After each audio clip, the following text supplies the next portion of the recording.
इयत्ता 9वी विषय भूगोल प्रकरण क्रमांक बाह्य प्रक्रिया भाग 2 हे प्रकरण आपण अभ्यासत आहोत। या प्रकरणामध्ये आज आपण हिमनदीचे वहन आणि संचयन कार्य अभ्यासणार आहोत। आता हिमनदीने वाहून आणलेला जो गाळ आहे त्या गाळाला हिमोड असे म्हणतात। म्हणजे हिमनदीने वाहताना आपल्याबरोबर जो गाळ आणलेला आहे त्या गाळाला हिमोड असे म्हणतात। प्रामुख्याने हिमनदीच्या संचयन कार्यापासून 3 भूरूपे तयार होतात। किती? 3 भूरूपे त्या ठिकाणी हिमनदीच्या संचयन कार्यापासून तयार होतात। ती म्हणजे हिमोड, हिमोडगिरी आणि हिमोड कटक अशी ही 3 भूरूपे आहेत। यापैकी पहिला प्रकार म्हणजेच हिमोड। आता हिमोड म्हणजे काय? तर हिमनदीने वाहून आणलेला म्हणजे हिमनदी वाहताना आपल्याबरोबर जो गाळ वाहून आणते त्या गाळाला हिमोड असे म्हणतात। म्हणजेच पहा, हिमनदी वाहताना आपल्याबरोबर गाळ वाहून आणते आणि त्या गाळालाच हिमोड असे म्हणतात। हिमोडाचे संचयन स्थानानुसार 4 प्रकार आहेत। हिमोडाचे संचयन स्थानानुसार 4 प्रकार आहेत। ते 4 प्रकार म्हणजे कोणकोणते?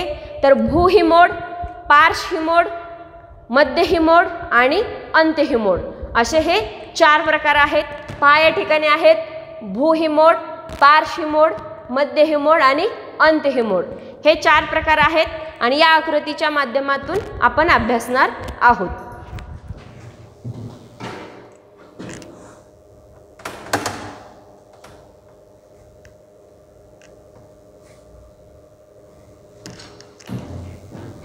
तर पहा, ही जी आकृती आहे ती हिमोड व त्याचे प्रकार याची आकृती आहे।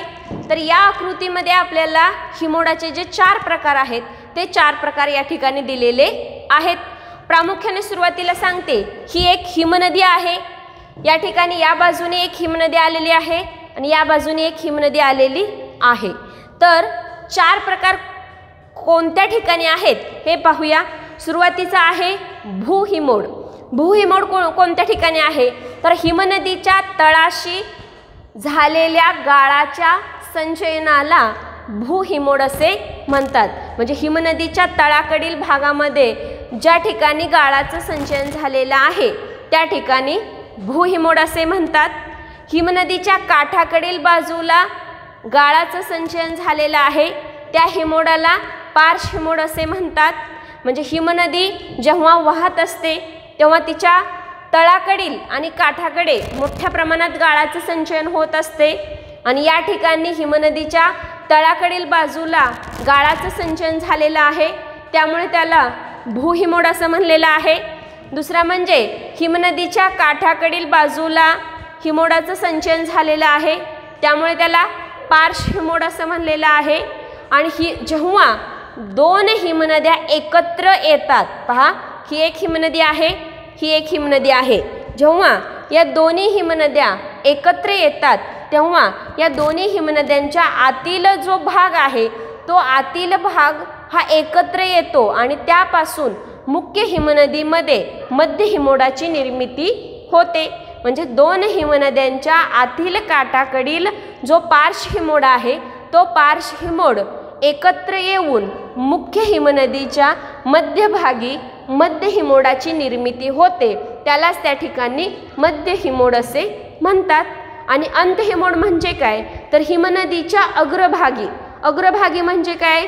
तर ज्या ठिकाणी हिमनदीतील बर्फाचं रूपांतर जलप्रवाहात होतं, म्हणजेच हिमकणांचं रूपांतर ज्या ठिकाणी जलप्रवाहात होतं त्याला त्या ठिकाणी अग्रभागी म्हणलं जातं। म्हणजेच हिमनदीचा शेवटचा भाग आहे आणि बर्फाचं रूपांतर जलप्रवाहात झाल्यामुळे हिमनदीने वाहून आणलेला जो गाळ आहे तो गाळ जलप्रवाह वाहून नेत नाही, त्या गाळाचं त्या ठिकाणी संचयन होतं। पहा या ठिकाणी या गाळाचं संचयन झालेलं आहे त्यालाच त्या ठिकाणी अंत्यहिमोड असे म्हणतात।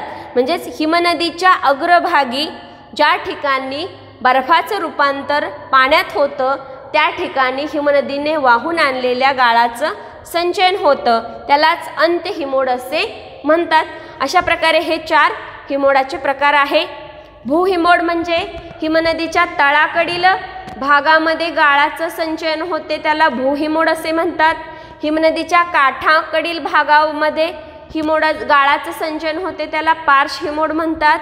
जेव्हा दोन हिमनद्या एकत्र येतात तेव्हा आतील भागाकडील पार्श्व हिमोड एकत्र येऊन मुख्य हिमनदीमध्ये मध्य हिमोड म्हणून ओळखला जातो. आणि जेव्हा हिमनदीच्या अग्रभागी म्हणजे ज्या ठिकाणी हिमकणाचं रूपांतर जलप्रवाहामध्ये होते त्या ठिकाणी हिमनदीने वाहून आणलेल्या गाळाचं संचयन होतं त्याला अंत्य हिमोड असे म्हणतात. अशा प्रकारे हे हिमोडाचे 4 प्रकार आहेत. पुढचा आहे हिमोडगिरी. हिमोडगिरी म्हणजे काय तर भूहिमोडाचे, आता जो भूहिमोड आहे या भूहिमोडाचे प्रचंड स्वरूपात हिमोडाचे ढिगारे निर्माण होतात. म्हणजे त्या ठिकाणी हिमोडाचं निक्षेपण केलं जातं. त्या निक्षेपणातून तयार झालेले लंबगोलाकार ज्या टेकड्या असतात त्या टेकड्याला हिमोडगिरी असे म्हणतात. म्हणजे भूहिमोडाचे प्रचंड स्वरूपात निक्षेपण होऊन त्यापासून ज्या लंबगोलाकार टेकड्या निर्माण होतात त्या लंबगोलाकार टेकड्यांना त्या ठिकाणी हिमोडगिरी असे म्हणतात. आणि हिमोडकटक म्हणजे काय तर हिमनदी वाहत असताना कधी कधी त्या ठिकाणी काय होतं तर हिमनदी ही नागमोडी वळणं घेत असते. नागमोडी वळणं घेत असताना त्या ठिकाणी छोटे छोटे त्या ठिकाणी हिमोडाचे ढिगारे घालत जाते आणि त्यामुळे त्या ठिकाणी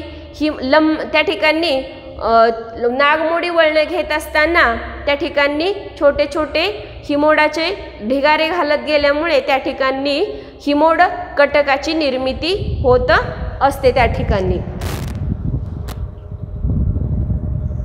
काही वेळेला काय होतं तर या जो हिमोड आहे ते त्या ठिकाणी हिमनदी वाहत असताना त्या ठिकाणी नागमोडी वळणे घेत असते आणि नागमोडी वळणे घेत असताना लहान हिमोडाचे ढिगारे लांब अंतरावर छोटे छोटे ढिगारे घालत जाते त्यालाच त्या ठिकाणी हिमोड कटक असे म्हणतात. अशा प्रकारे आज आपण हिमनदीचे वहन आणि संचयन कार्य अभ्यासलेलं आहे.